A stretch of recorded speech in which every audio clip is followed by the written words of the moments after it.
Hey, I've got the campaign brief ready, built from last quarter's data and the competitive landscape. Approved. Oh, agents, where would we be without you? Somewhere with a lot more tabs open. Create your first Monday agent in minutes at Monday.com. Hey listeners, this is Peter and welcome back to the History Shorts. Today's episode is brought to you by the podcast Republic, your ultimate listening app. Discover and subscribe to thousands of podcasts from around the world. Download Podcast Republic today, available on Google Play and the Apple App Store. Today on History Shorts. In the year 529, on a rugged mountainside in Italy, a man named Benedict of Nursia gathered a small band of monks. He laid down a simple but revolutionary document called the Rule.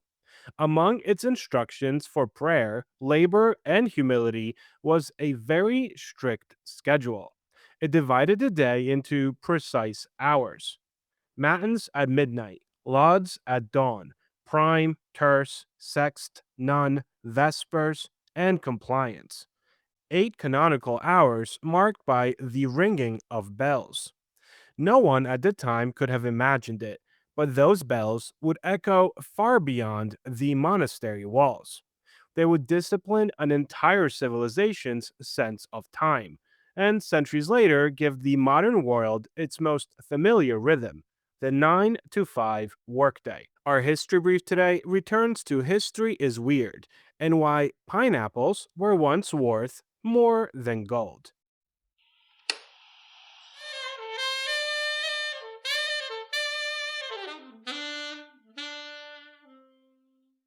A quick word from our sponsors.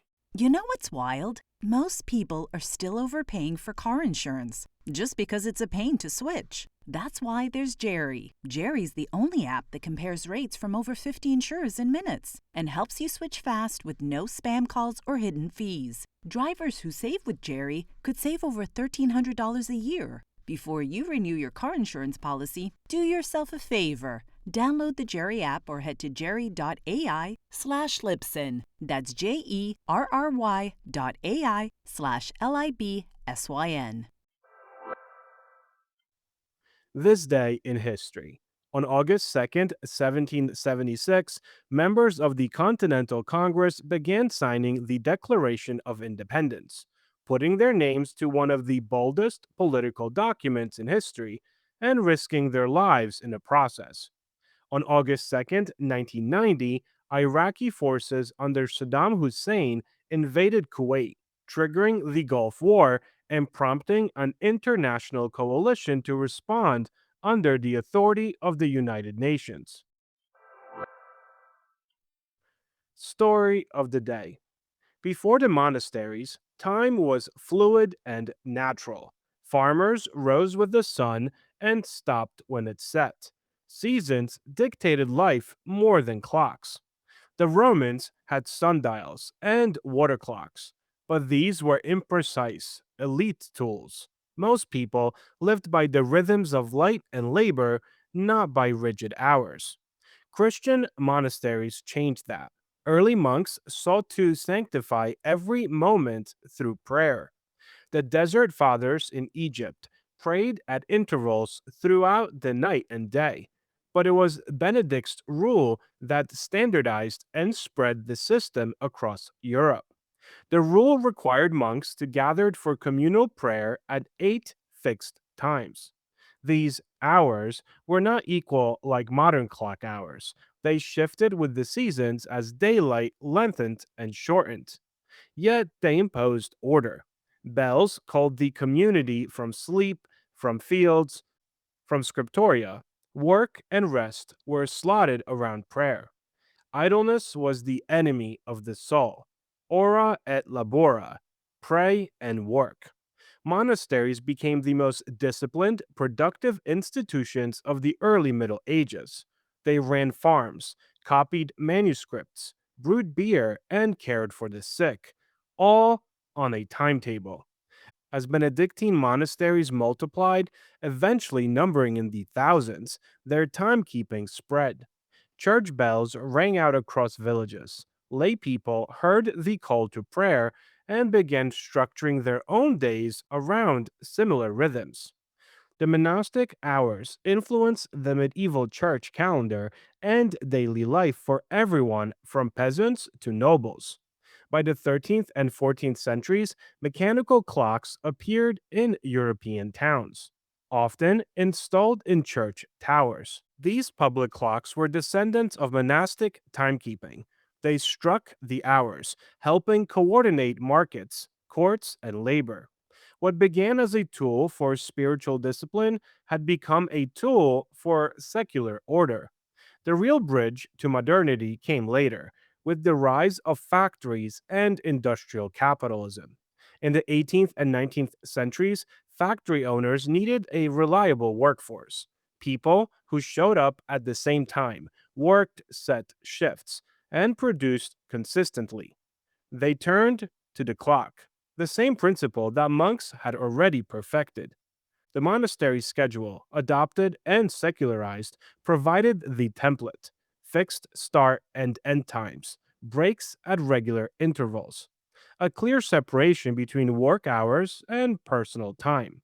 The 9 to 5 or 8 to 6, depending on the era, was born from the bells that once called monks to prayer. Even the lunch break had monastic echoes.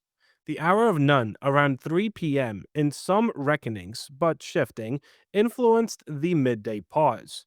None eventually gave us the English word for noon and the idea of a structured midday meal or rest.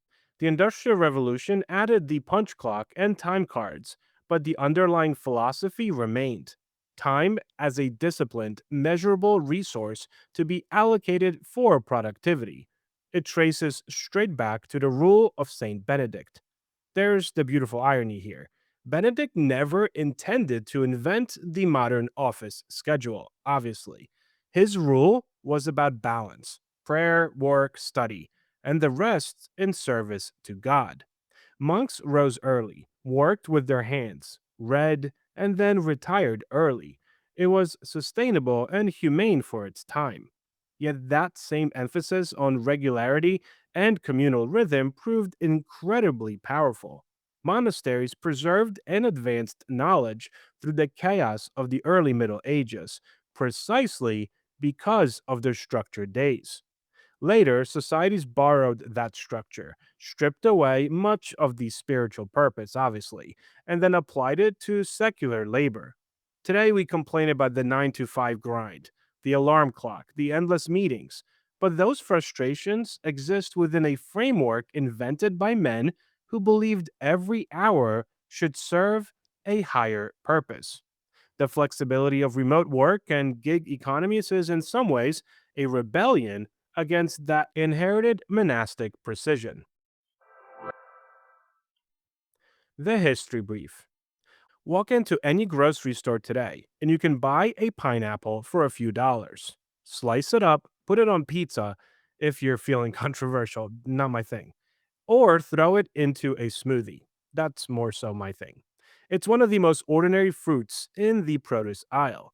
But 300 years ago, well, a pineapple could cost the equivalent of thousands of dollars. In fact, for a brief period in history, owning a pineapple was one of the greatest status symbols imaginable.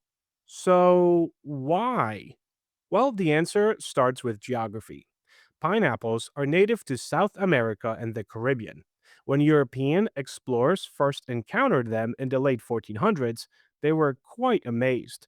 The fruit was unlike anything Europeans had ever seen. It looked exotic, it smelled incredible, and perhaps most importantly, it tasted sweet at a time when sugar itself was still considered a luxury. Soon, wealthy Europeans became obsessed. The problem, however, was getting one home. Without refrigeration, a pineapple had to survive a long sea voyage across the Atlantic. Most rotted before reaching Europe. The few that arrived intact became astonishingly expensive. Only royalty and the wealthiest aristocrats could afford them. In England, King Charles II was famously painted receiving a pineapple as though it were a diplomatic triumph. That wasn't artistic exaggeration. Receiving a fresh pineapple really was a major event. But here's where it kind of gets weirder. if in case this wasn't weird enough. Many people who owned pineapples never actually ate them. Instead, they displayed them at dinner parties as centerpieces. Guests would admire the fruit, marvel at how rare it was, and quietly understand that the host must be incredibly wealthy. Some pineapples were passed from party to party until they finally spoiled.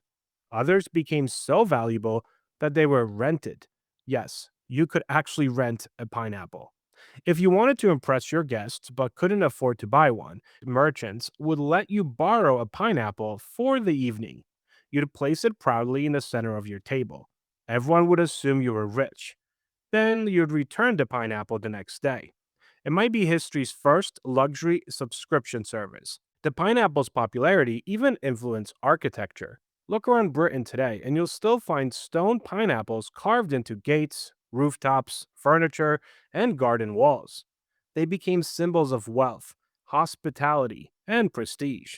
Eventually, everything changed. In the 18th and 19th centuries, wealthy estate owners began building heated greenhouses known as pineapple pits. These expensive structures made it possible to grow pineapples in Europe. Later, advances in global shipping, refrigeration, and commercial agriculture transformed the fruit from an exotic luxury into just an everyday grocery item. Its value collapsed. Today, we barely think twice about buying a pineapple, which is funny when you consider that a pineapple once carried more social prestige than an expensive watch or a luxury car. It wasn't just fruit, it was a statement. So, next time you're walking through the produce section, remember 300 years ago, someone might have paid a small fortune just to put that pineapple on the table and never take a single bite. I know, history's weird. Thank you so much for spending some time with me today and helping make this little show such a mighty success. If you are enjoying this show and would like to help with its production, you can always donate a few dollars at buymeacoffee.com or become a Patreon member to enjoy these episodes ad-free. Both of those links can be found on our website at www.historyshortspodcast.com. And don't forget to check out our YouTube channel where we have different videos and series that are not part of this main feed. Have a great rest of your day, and I will talk to you all again tomorrow. There are exciting things happening at your local CVS. Shop new extra big deals with Extra Care every 2 weeks. No coupon needed. Plus, get access to exclusive sale prices, personalized deals, and more as a member. Extra Care is the way to save at CVS. Join for free online or in-store and start saving. Visit your local CVS store or cvs.com/extra big deals for this week's deals.